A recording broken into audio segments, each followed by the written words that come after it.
A morte física para o espiritismo, na realidade, o espiritismo ensina que a vida continua, como todas as religiões, né? Todas as religiões elas ensinam que a vida continua. Todas as religiões ensinam que nós somos eternos.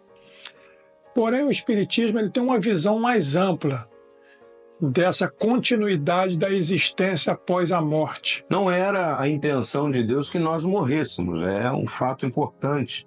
Mas a tradição bíblica cristã, ela diz que nós passamos a morrer por culpa do pecado, por culpa dos nossos erros, das nossas escolhas, da nossa rebeldia em relação a Deus e a sua vontade para com a nossa vida. Os que dormem, esses que morreram, eles estão aguardando a volta de Jesus. Cristo veio, morreu e ressuscitou por nós.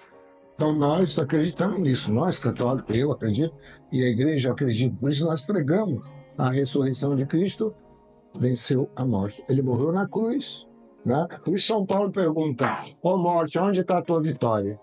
Entendeu? E então nós aí celebramos a vida, a ressurreição. Então nosso corpo, nossa alma não morre nunca. O espírito sobrevive à matéria, vai para o mundo espiritual, e a doutrina espírita, ela ensina que o espírito, ao chegar no mundo espiritual, vai habitar uma morada. Como Jesus mesmo disse, na casa do Pai há muitas moradas. Então o espiritismo, ele não aceita, por exemplo, que morreu o corpo, acabou. Ou seja, a vida continua.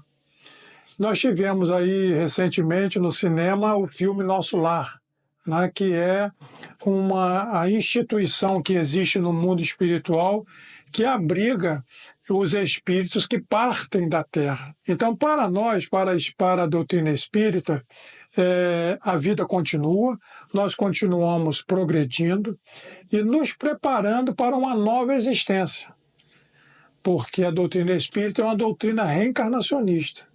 Nós acreditamos na reencarnação, né? Então a pessoa volta, as pessoas às vezes confundem muito a reencarnação, aproveitando a oportunidade de vocês aqui, de dizer assim, fulano nasceu no corpo de fulano. Não é isso. O espírito é único. Ele perde esse corpo em uma outra encarnação, ele vem em outro corpo, mas o espírito é o mesmo. Na transfiguração do Monte Tabor, por exemplo, Jesus estava ao lado de quem? De Elias e de Moisés, que já tinham desencarnado há muito tempo. E aí o que acontece então quando a gente morre? Aí a Bíblia diz que a gente volta àquele estado inicial que eu falei. Ou seja, o livro de Eclesiastes diz que o pó ele volta à terra e o espírito volta a Deus que o deu.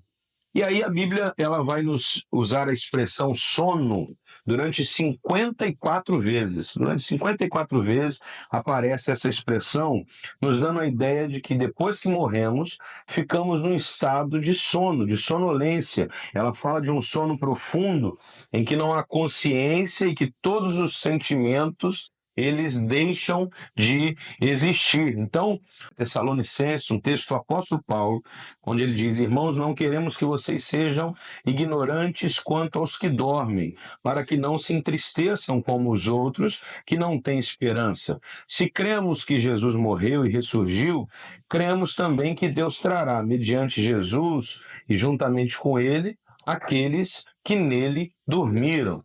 Então estamos nesse estado de sonolência após a morte, aguardando que ele volte, e então nós ressurgiremos, ressuscitaremos. Após isso, nós estaremos naquilo que a Bíblia diz de um grande julgamento. Todos nós, e isso não depende de religião, todos nós estaremos diante dele para um grande acertar de contas, quando as nossas decisões, as nossas posturas, as nossas escolhas vão ser ali julgadas pelo Senhor. Eu sempre digo que a qualidade da nossa morte, na verdade, é definida pela qualidade da nossa vida. Nosso Senhor, quando ele conta aquela parábola no Evangelho, do rico, o pulão, e do pobre Lázaro, então ele diz ali, ele mesmo que conta, né?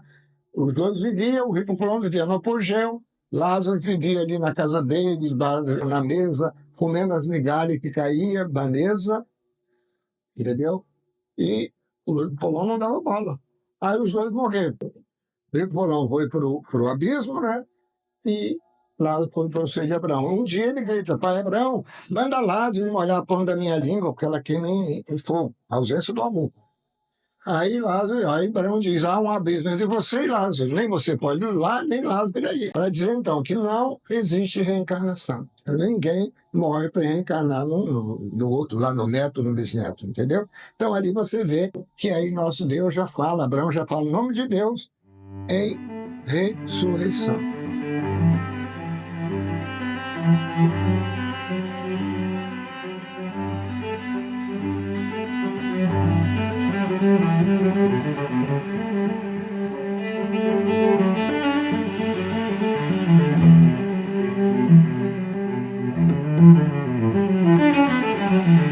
O essencial da doutrina espírita é a caridade. Nós acreditamos que fora da caridade não existe a salvação. Então aqui, por exemplo, hoje você está numa instituição espírita, toda a diretoria é espírita e nós não temos nenhum residente, nenhum funcionário que seja espírita. Porque para nós, né, não temos essa segregação. Nós respeitamos todas elas. Então aqui nós recebemos os pastores, nós recebemos os padres, nós recebemos os nossos irmãos das religiões afro. A doutrina espírita é uma doutrina lógica. Kardec afirmou categoricamente o seguinte: se a ciência comprovar que isso aqui é pedra, fique com a ciência, mesmo que o espiritismo fale que seja madeira. E eu ainda digo duas coisas que são importantes na nossa fé metodista e protestante, que nós não cremos que exista a possibilidade de uma comunicação com os mortos, não é? Nem de sermos ajudados por eles de alguma forma, nem de o ajudarmos também de alguma forma. A palavra de Deus diz no livro de Eclesiastes que os vivos sabem que hão de morrer, mas os mortos não sabem coisa nenhuma, nem tampouco terão eles recompensa, porque a sua memória jaz no esquecimento. Amor, ódio, inveja, para eles já pereceram. Não têm eles parte em coisa alguma do que se faz debaixo do sol. Então, não há como nos comunicarmos, não há como sermos ajudados por eles de alguma forma, não há como também fazermos alguma coisa por eles. É sempre bom a gente dizer nesse momento: aquilo que temos que fazer por alguém, a hora é hoje, o tempo é hoje. A ajuda que temos que dar, o socorro, a homenagem, o carinho, o abraço, o beijo, é hoje. Não dá para deixar para amanhã. A igreja também celebra o céu, o purgatório e o inferno. A igreja católica. Por isso que nós celebramos missa por alma das pessoas que morrem. E quando Jesus fala no Evangelho de São João, na casa do Pai há várias moradas, e ele diz: eu vou lá preparar a morada para vocês, mas eu voltarei. E como ele voltou, mandando o Espírito Santo. E nós acreditamos nisso. E se eu creio, e se eu prego aquilo que eu creio, eu acredito no Espírito Santo. Deus é vida. Então, nós temos que crer isso. Morreu, não acabou.